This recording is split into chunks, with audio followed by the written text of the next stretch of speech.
Hey guys, welcome back to my channel live capture with Priyanka.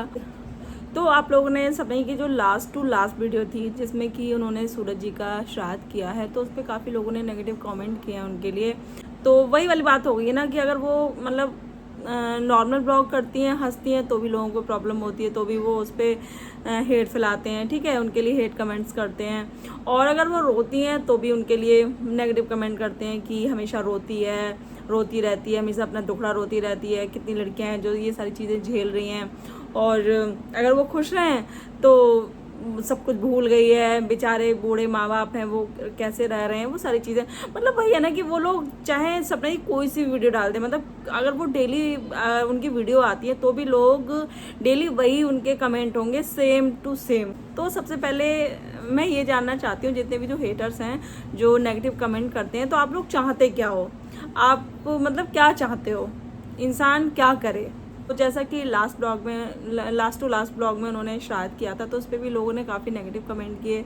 वो लोगों का ये कहना था, एक तरफ तो आप सोशल मीडिया पे उनकी इतनी बेइज्जती करती हो, जो उनकी रिकॉर्डिंग आई थी मारपीट वाली, ठीक है, उसके लिए, और आपने सूरज जी को इतना बदनाम किया, और अब श्राद्ध करने से क्या फ़ायदा, क्या उनको मतलब सूरज जी को ये देख के अच्छा लग रहा होगा? तो सबसे पहली बात, जो इंसान एक बार चला गया तो वो किसी के बारे में कुछ नहीं सोचता।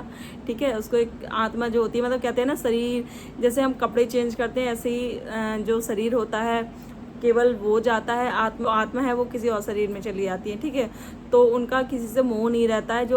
जो इंसान इस दुनिया से चला जाता है, उसका मोह किसी के साथ नहीं होता है। उसको फिर ये नहीं रहता कि उसकी बीवी है, उसके बच्चे हैं, उसके माँ बाप हैं, कौन है। ठीक है, पर वही है कि जो चीज़ें चली आ रही हैं, मतलब जो बड़े बुजुर्ग हैं, जो चीज़ बता गए हैं, जो चीज़ बरसों से चलती आ रही हैं, तो हम वो चीज़ करते हैं। एंड फिर कुछ लोगों ने कहा कि श्राद्ध तो ये ऐसे मना रही है जैसे कि बर्थडे मना रही है। तो आप लोग ये बताओ कि श्राद्ध में क्या किया जाता है?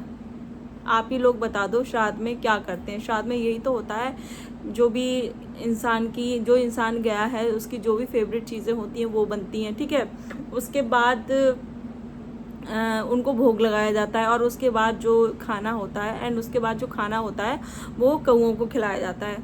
और बहुत से लोग पंडित जी को भी खिलाते हैं, 5 पंडित या 3 पंडित, ऐसे आप में सामर्थ्य है, आप उसी हिसाब से पंडित को भोज भी करा सकते हो। बट पहला श्राद्ध था, और आपको पता है उनकी लाइफ में इतनी सारी दिक्कतें हो रही थी, तो इन चक्करों में वो ये चीज़ें नहीं कर पाई, मतलब पंडित जी को नहीं बुला पाई। तो उन्होंने क्या किया, जो कपड़े वगैरह थे वो पंडित जी को दे दिए थे, और मंदिर में जाके वो खाना वाना दे के आई थी, और जो भी दक्षिणा वगैरह होती है वो साथ में गाय को खाना खिला दिया था। एंड उन्होंने साथ में ये भी बोला था कि जो नेक्स्ट ईयर जब श्राद्ध करेंगी तो सब कुछ करेंगी प्रॉपर, जिस तरीके से होता है वो उस तरीके से करेंगी। अभी इस बार पहला श्राद्ध था तो वो कुछ ज़्यादा कुछ नहीं कर पाई, बट हाँ, जो चीज़ें होती हैं वो उन्होंने सारी की। इनका फ़ोटो था, वो फ़ोटो निकलवाए उन्होंने, क्योंकि उनके पास कोई फ़ोटो नहीं था, तो अपने फ़ोन से उन्होंने प्रिंट आउट निकलवाए फ़ोटो के। और उनके जो दादा ससुर थे और उनकी जो दादी सास थी, उनका भी फ़ोटो उन्होंने रखा, मतलब जो पूर्वज थे उनके भी फ़ोटो रखे वहाँ। उन्होंने बाकायदा जैसे भोग लगाया जाता है वैसे भोग लगाया। उनकी जो बेटियां थी आरू आरोही, उनसे भी उन्होंने भोग लगवाया। तो यही तो चीज़ें होती हैं। और सब फिर उसके बाद वो ऊपर जाते हैं और कौओं को जो खाना है वो खिलाया जाता है, मतलब पत्तों पे रख के खाना खिलाया जाता है। तो ये सारी चीज़ें होती हैं। लगता है कि लोग सोच रहे हो कि इस दिन जो है सपने दी रोएं, तो यार रो के काम नहीं चलता। ठीक है, उनको ही सब कुछ करना है, सारी तैयारी भी करनी है। हालांकि उनकी मम्मी थी, वो भी उनकी हेल्प कर रही थी, बट उनको सारी चीज़ें पता है, उनकी पसंद नापसंद सब उनको पता है, तो सारी चीज़ें उनको ही करनी थी। और वही है कि देखो, रो लो चाहे हंस लो, इंसान वापस नहीं आता है। किसी के जाने से किसी की लाइफ नहीं रुकती है। वो कहते हैं ना, या मजबूरी कह लो या जो भी कह लो, वो लाइफ चलती है और सारे काम होते हैं। ऐसा कोई भी काम नहीं है जो नहीं होता है, किसी के जाने से सारे काम होते हैं। ऐसा भी कहा जाता है कि अगर आप ज़्यादा रोते हो किसी के लिए, मतलब जो इंसान चला गया है, अगर आप उसके लिए ज़्यादा रोते हो तो जो आत्मा होती है ना, वो कभी भी मुक्त नहीं हो पाती है। तो इसलिए जो पंडित हैं वो ये कहते हैं कि जो इंसान चला गया उसकी किसी भी चीज़ से मोह नहीं रखना चाहिए, मतलब उसकी कोई भी चीज़ अपने पास नहीं रखनी चाहिए, उसके लिए उसे ज़्यादा याद नहीं करना चाहिए, उसके लिए रोना नहीं चाहिए। अगर आप रोते रहोगे, ये चीज़ें करते रहोगे, तो वो यहाँ से नहीं जो आत्मा है वो कभी यहाँ से मुक्त नहीं हो पाएगी। तो इसीलिए आप भी खुश रहो और जो इंसान चला गया है उसकी आत्मा भी खुश रहे, उसके लिए आप उससे जो भी मोह ममता है सबको छोड़ दो, त्याग दो, ठीक है।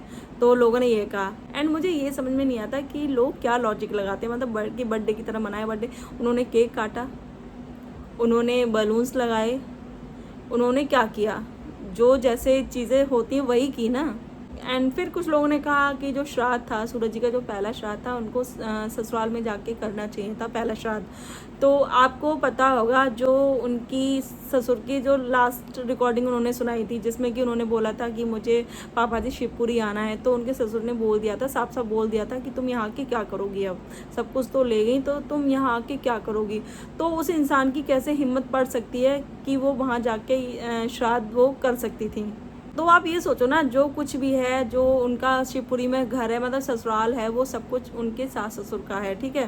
तो वहाँ उनकी मर्जी चलेगी, ना कि सपना दी की मर्जी चलेगी।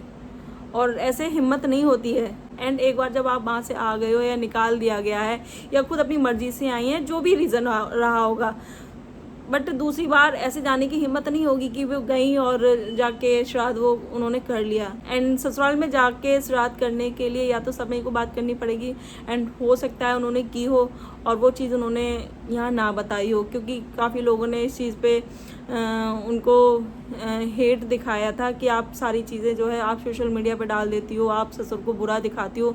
तो हो सकता है कि उनकी कॉल पे बात हुई हो या सास ससुर से बात हुई हो, तो उन्होंने इस चीज़ को मना कर दिया हो। बट वही है ना, अगर सपना जी ने कॉल की होगी और वो रिकॉर्डिंग आपको सुनाती, तो आप उन्हीं को फिर भी उन्हीं को गलत बताते कि नहीं, तुम तो हमेशा अपने ससुर की जो है बेइज्जती करने पे लगी रहती हो। तो वहाँ जाने के लिए, वहाँ जाके श्राद्ध करने के लिए दोनों की मर्जी बहुत ज़रूरी है, उनके सास ससुर और सपना दी, ठीक है। और जहाँ तक मुझे लगता है सपना दी जाने के लिए तैयार थी, पहले भी जाना चाहती थी, बट उनके ससुर ने जब मना कर दिया तो वो किस मुँह से वहाँ जाएंगी, ठीक है। और इतनी सारी जो चीज़ें हो गई हैं, मतलब और जो चीज़ें इतनी बेकार हो गई हैं, तो मुझे नहीं लगता कि जो उनके ससुर हैं वो उनको वहाँ बुलाएंगे या सपना की हिम्मत पड़ेगी वहाँ जाने की, ठीक है। ये सारी चीज़ें छोड़ो, क्योंकि जिस दिन श्राद्ध किया था उसी दिन उन्होंने अंशु की जो वीडियो आई थी उसके बारे में भी उन्होंने बताया था, ठीक है। फिर लोगों ने कमेंट किया कि ये अंशु से जलती है, जो ऑडियंस है वो अंशु का सपोर्ट कर रही थी, उसके लिए पॉजिटिव कमेंट कर रही थी, तो इससे क्या है, सपना को जलन हो गई थी, इसलिए इसने अंशु को बदनाम करने के लिए अपनी जो खुद की वीडियो थी, मतलब जिस पे नेगेटिव कमेंट थे, उनको सपना ने खुद लाइक किया था। और जो पासवर्ड था अंशु के चैनल का, वो उसका पासवर्ड सपना के पास भी है, अंशु के पास भी है। तो मुझे नहीं लगता उसका पासवर्ड सपना के पास होगा, क्योंकि अंशु ने नाम भी चेंज किया है, सब कुछ चेंज किया है। तो जब चैनल दे ही दिया है तो वो पासवर्ड अपने पास रख के वो करेंगी क्या। एंड रही सपना की अंशु से जलने की बात, तो जो यूट्यूब का काम है, जो भी चीज़ें हैं, वो सपना जी ने अंशु को सिखाई हैं और कोलैबोरेशन भी उन्होंने अंशु को दिए हैं अपने। अगर उनको जलन होती तो इतना बड़ा चैनल देती नहीं। कहते हैं ना, जो लालच बहुत बड़ी चीज़ होती है, वो अपने अपनों में फूट पड़वा देती है। उन्होंने इतना बड़ा चैनल अंशु को दे दिया, चाहे वो कुछ भी करे। उसने अपना नाम चेंज कर भी लिया, वो द रॉ शॉर्ट्स के नाम से था, उसने अपना नाम चेंज कर लिया बीइंग अंशु के नाम से, ठीक है। तो मुझे नहीं लगता जो पासवर्ड है वो समय के पास होगा। फिर लोगों ने कमेंट किए कि अब कहाँ गया वो ट्रस्ट अंशु के लिए, मतलब सपना का ट्रस्ट कहाँ गया अंशु के लिए। वो तो पहले बहुत कहती थी कि जो अंशु है मेरी बेटी की तरह है, मैं उसके बिना जी नहीं सकती, मैं उसके बिना कुछ नहीं हूँ। और तो गाइज देखो, ट्रस्ट की बात ऐसी है कि अंशु की एक तरफ अंशु की फैमिली है, एक तरफ सपना दी है, ठीक है। तो अंशु अपनी फैमिली का फेवर लेगी, अपनी फैमिली की तरफ रहेगी, ना कि सपना दी की तरफ। खून के रिश्ते होते हैं। मैं ये नहीं कह रही हूँ कि हाँ अंशु अच्छी लड़की है, बाकी में उसने अपनी भाभी का बहुत साथ दिया है, बहुत सपोर्ट किया है। और भैया ना, हालात ऐसे हैं, हालात है, बहुत अच्छी है वो, बहुत समझदार है, जैसे उसकी एज है उसके हिसाब से वो बहुत अच्छी है। बट देखो, फैमिली होती है, बट फैमिली होती है। एंड उसके पापा कैसे हो, उसकी फैमिली कैसे भी हो, वो अपने फैमिली के अगेंस्ट कभी नहीं जाएगी।